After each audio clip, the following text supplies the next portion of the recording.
All right, folks, today we're going to be pulling our wire on my 92 notchback. And the reason I need to pull my wire on my notchback is because I'm running a larger 255 liter per hour fuel pump in the tank. So I need to run a heavier gauge wire from my starter solenoid back to my fuel pump circuit in order to give the appropriate amount of voltage and amperage that this pump is going to need.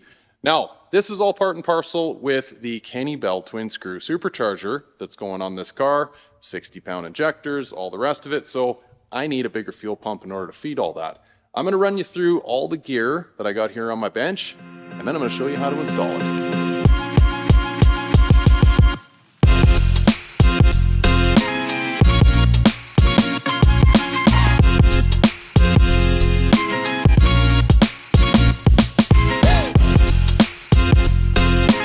Alright, so just to review some of the gear we're going to be dealing with today. Again, the 255 liter per hour Walbro fuel pump.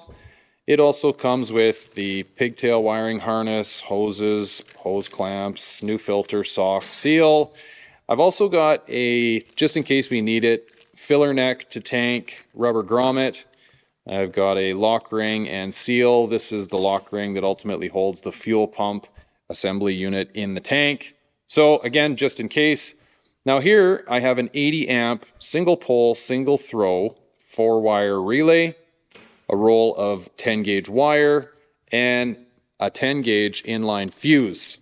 Now why I'm going to all the trouble that I'm about to in order to upgrade the wiring surrounding this fuel pump is because a good friend of mine, Matthew Puzzi at Tech Motion, you can check his YouTube channel out if you like, he's gone to great lengths to explain in one of his videos as to why you want to upgrade the wiring anytime you start upgrading your fuel pump over and above stock. And the reason being is the wiring that this car has in it, or any stock Foxbody out there for that matter, is small gauge designed to run that smaller fuel pump. These bigger fuel pumps demand larger amperage, and therefore you need to run a larger wire. Now, the two worst case scenarios that can come out of not running larger wire if you go and upgrade your fuel pump is, one, this is kind of the worst case, your wire gets massively hot, possibly burns up, and ultimately might burn your car down. Two is you don't get the advertised specs that you're expecting out of this bigger fuel pump, and that kind of defeats the purpose behind upgrading your fuel pump. So both are bad situations. You don't want them. I also wanted to quickly mention here, so in the instructions that Walbro sends, I've been through them at a fairly high level, but I cannot find anywhere where they mention that you need to upgrade your wiring. However, logic needs to prevail in this scenario, folks. Just be safe rather than sorry. Don't rush this. Upgrade your wiring if you're going to be upgrading your fuel pump, because it's just a really good insurance policy, and it ultimately helps you get the most bang for your buck out of your new fuel pump.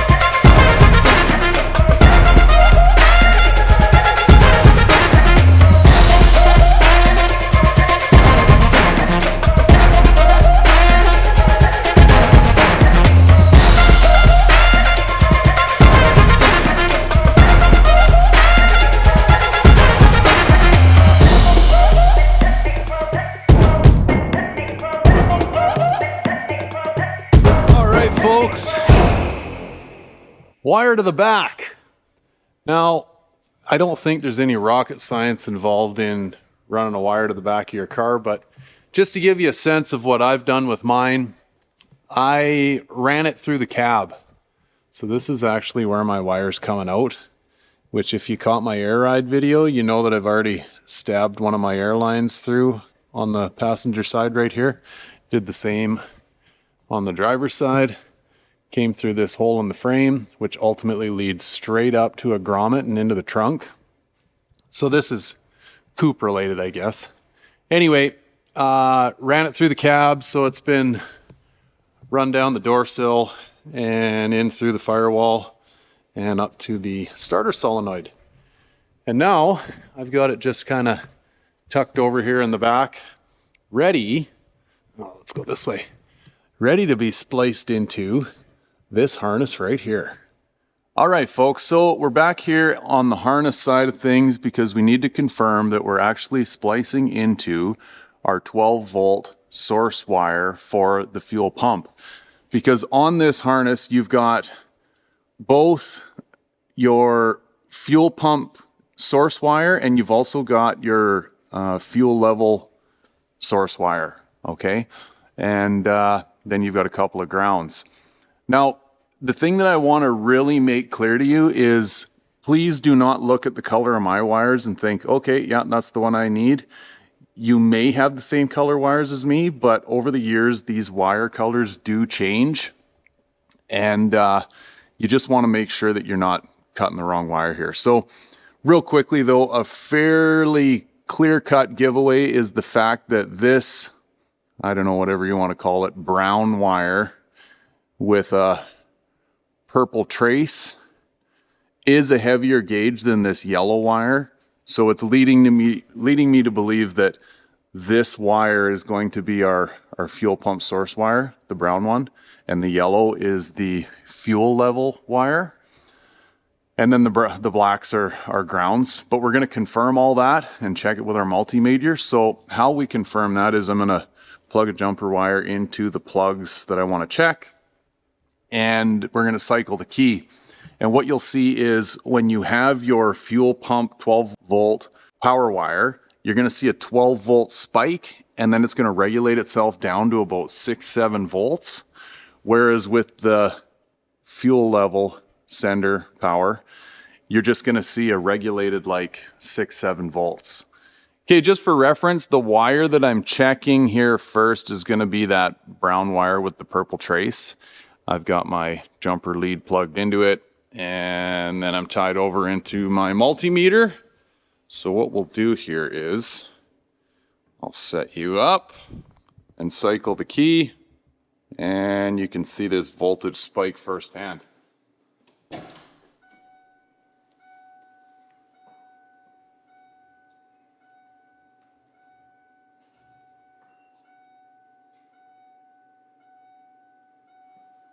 Okay, that is our wire, but just for reference, I'm going to show you what happens when you plug that jumper lead into the fuel level power lead. Okay, fuel level sender check, power wire.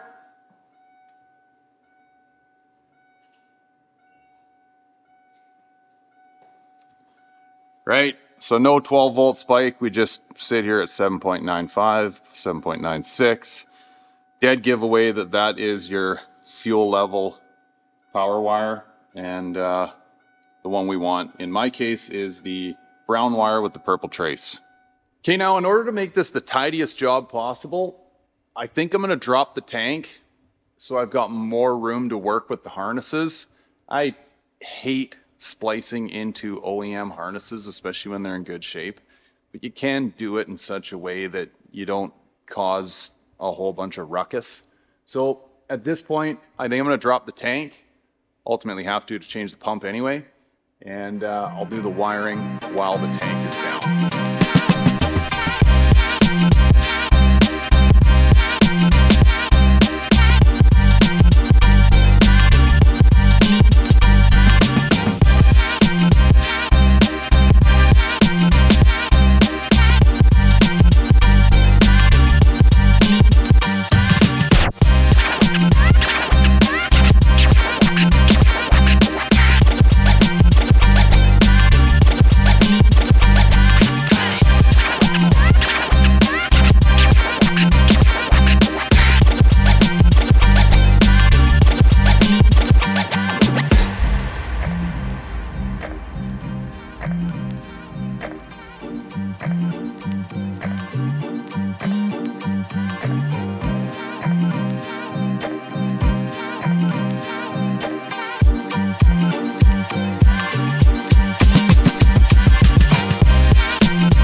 right, tank is out. Now, just give you guys a quick little look underneath the car here as the tank comes out. Trickiest part, you know, is like getting your filler nozzle off the donut, the grommet. It just, whatever, gets a little sticky, right? So you got to kind of bump it and grind it and jump it around a little bit. But anyway, we did get her out. Having the hoist helps, right? And having an empty tank helps. You guys seen me draining my tank. That's not rocket science, folks. All you got to do is just feed your pump 12 volt power. So I already showed you how to find which one of your leads here is your fuel pump source in this case. So again, if you're keeping notes at home, you can see how this wire is a different color than the one that we tracked down before that we're ultimately going to splice into. But this is my fuel pump lead. So I just grounded it and fed it 12 volt power. I do use you can see here, I've got like a power probe tool. It's like a test light, a power probe all in one. So anyway, it has the ability, you tie it into your battery, you can run a ground, and then I can, through my probe here, I can like feed whatever circuit I want power when it's plugged in. Anyway, that's how I drained it. So just use the fuel pump to drain it out into a 5-gallon pail. And that makes it a little easier when it's coming out because fuel's obviously sloshing around, whatever. So first steps first, we got to clean this thing up. As you can see, we got all kinds of gravel and junk in and around the tank here. So I'm going to clean this all up, the shop vac, and then we got to get ourselves in here. You can see even, I haven't had this fuel pump in here very long. It's a 190, I believe. And that went in when I did the heads, cam, and intake and the 24-pound injectors. So anyway, this pump's still good. I'm actually going to put it on the shelf and probably put it in my convertible whenever I get around to that GT40 upgrade. And I'll be putting 24-pound injectors in it too, which will ultimately come out of this car. So anyway, these projects are kind of lining up nicely. Okay, let's pull these lines off of here and ultimately get the pump out. So one line, we just got to pull this clip up. This is similar to what went on up underneath the car, folks. I guess I probably didn't show you that, but anyway, when you're pulling your line off the fuel filter, you just want to get this clip out of there. You can buy these clips as replacement, but just in case your local parts store might not have them, maybe just be gentle with them.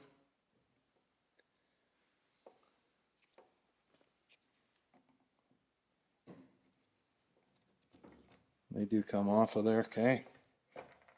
Pull that guy off.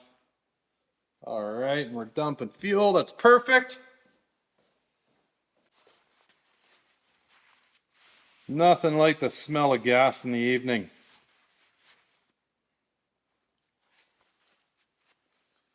Okay, and then this guy, you need the old fuel line tool for it, okay? This one can be a little tricky just because everything's so tight in here. I might have to get my little plastic one to get after this guy.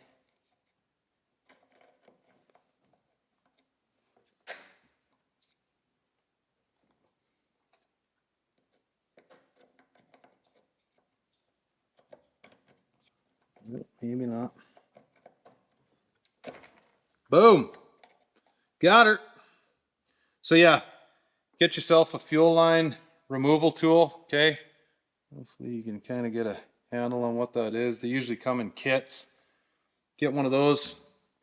You pop that guy off, pop your clip off the other line, pull your fuel lines off, and then we just gotta get this lock ring out of here, which shouldn't be too bad on this guy. No.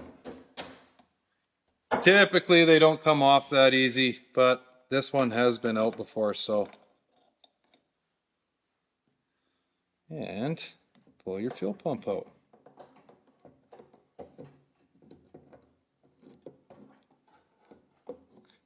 Be careful because you got a sock down in there. You gotta kind of swoop him out of there.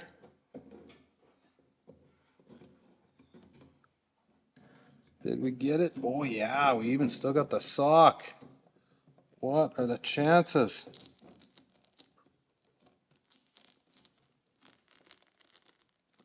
Come on, old girl. You know you want to get out of there. Let's pop this on there. And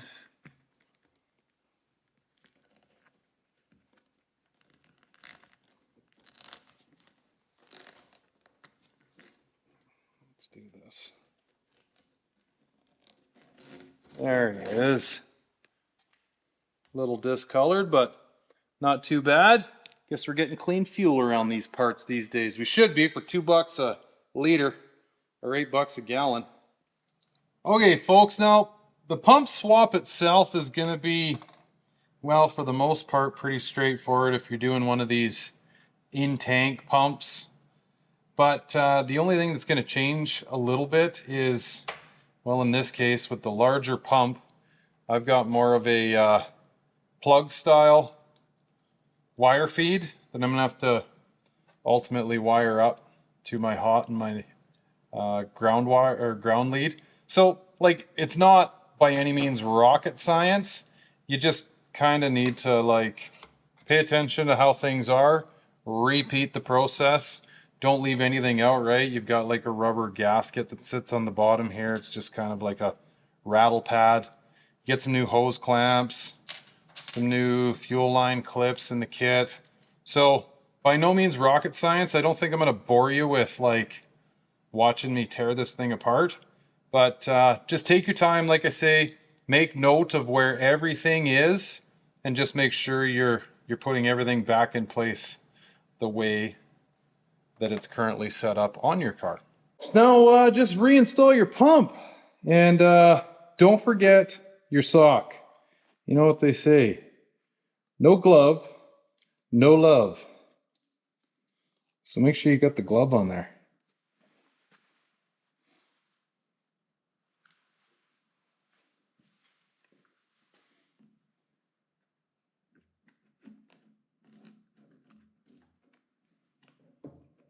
So before I go looming and taping this all up, I just wanted to give you a quick little view of the finished product.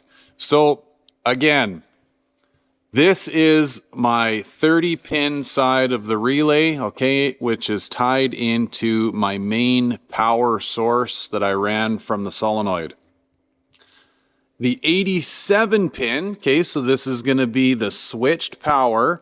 So essentially what goes on here, just to explain the relay side of things to you, is a signal is going to be sent through this white wire, okay, and ultimately close a switch automatically. That's the whole idea behind a relay between these two poles, and it's going to allow power to go in and out and over to our pump. Okay, so again, you can just see visually the difference in gauge of wire here. So we have a small amperage wire or small gauged wire with low amperage, switching a switch between these two wires being our higher amperage load wires. Okay, so 87 is going now into our harness, which is ultimately going to carry on and go to our pump.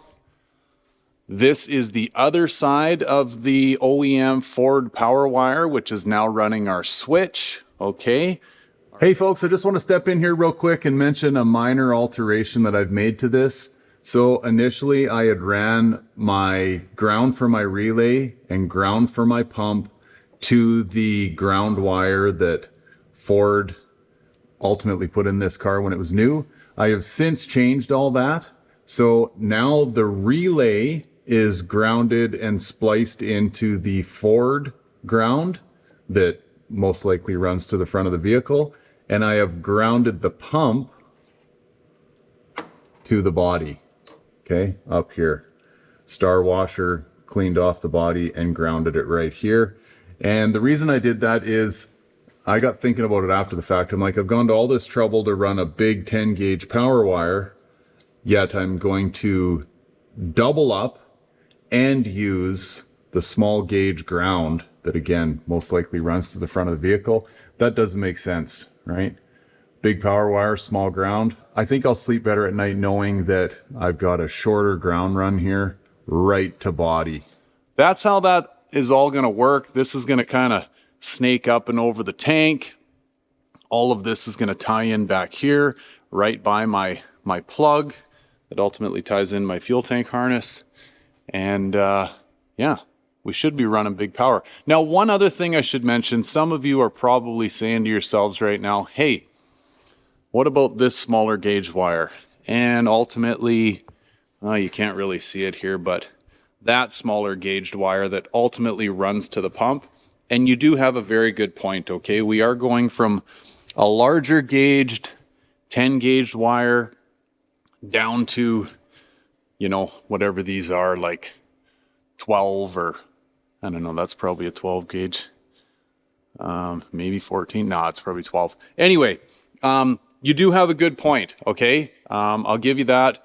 We are somewhat, there's a bit of a no-no in here in that you should never go from big gauge wire to smaller gauge wire. However, outside of peeling this plug apart, getting into it, and I'll be honest with you, I don't even know how, and I don't want to ruin this plug. These harnesses are available in the aftermarket, but again, I don't want to ruin it.